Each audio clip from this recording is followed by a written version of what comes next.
மக்களே இப்போ நமக்கு மெஹந்தி டைம் கிடையாது, ஷாப்பிங் டைம். பார்ட் 2 வீடியோவா ஷாப்பிங் vlog தான் இப்போ நீங்கள் பார்த்துட்ருக்கீங்க.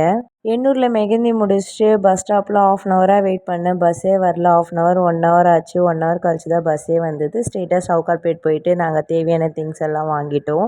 நடுவில் சரியாக வீடியோஸ்லாம் கவர் பண்ண முடியல, ஏன்னா செம்ம டயர்டில் இருந்தேன். லேட் நைட் ஆகிடுச்சு. தனியாக போக ஒரு மாதிரியா இருந்தனால என் தம்பி கால் பண்ணி வர வச்சான். அப்புறம் அவன் தான் எனக்கு கம்பெனி கொடுத்தான். திங்ஸ் எல்லாம் வாங்கிட்டு வர நேரம் கரெக்டாக என் தம்பி ஒர்க் பண்ண ஒரு கடையாண்ட நாங்கள் போயிருந்தோம். நாங்களும் கூலாக ஜூஸாக வாங்கி கூலாக குடிக்கிற நேரம் என் தம்பி ஷவர்மா தென் சீஸ் பால்ஸ்லாம் ஆர்டர் பண்ணியிருந்தான். நேம் பார்த்தீங்கன்னா மிஸ்டர் பர்கர். இந்த ஷாப் எங்கே இருக்குதுன்னு பார்த்தீங்கன்னா, இப்போ டிப்போ இல்லாமல் நம்ம மெயின் பஸ் ஸ்டாண்ட் இருக்குது பார்த்தீங்களா, அங்கே ஆப்போசிட்லேயே, அதாவது ஹைகோர்ட்டுக்கு பக்கத்துலேயே இருக்குது. நல்ல ஒரு டேஸ்டான சேட் ஐட்டம்ஸ்லாம் சாப்பிட்ணுன்னா கண்டிப்பாக இந்த ஷாப்பை விசிட் பண்ணி பாருங்கள், உங்களுக்கும் பிடிக்கும். ஏன்னா நான் ஃபஸ்ட் டைம் இந்த ஷாப்பில் சாப்பிட்டேன். நான் இது வரைக்கும் இந்த ஷாப்பில் சாப்பிட்டதே கிடையாது. நம்ம நார்மலாக வாங்குகிற ஷவர்மாவை விட இந்த ஷவர்மா கொஞ்சம் டிஃப்ரெண்ட்டாகவே பண்ணாங்க. ஏன்னா நீங்கள் இந்த வீடியோஸ்லேயே பார்த்துருப்பீங்க.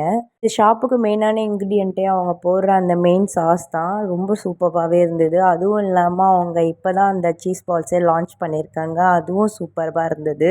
எல்லாம் நாங்களும் சாப்பிட்டு அங்கேருந்து கிளம்பிட்டோம். என் தம்பியை நானும் காசிமேட்டில் ட்ராப் பண்ணிட்டு நானும் கிளம்பிட்டேன். நெக்ஸ்ட் வீடியோவில் மீட் பண்ணுறேன். தேங்க்ஸ் ஃபார் வாட்சிங். பாய்.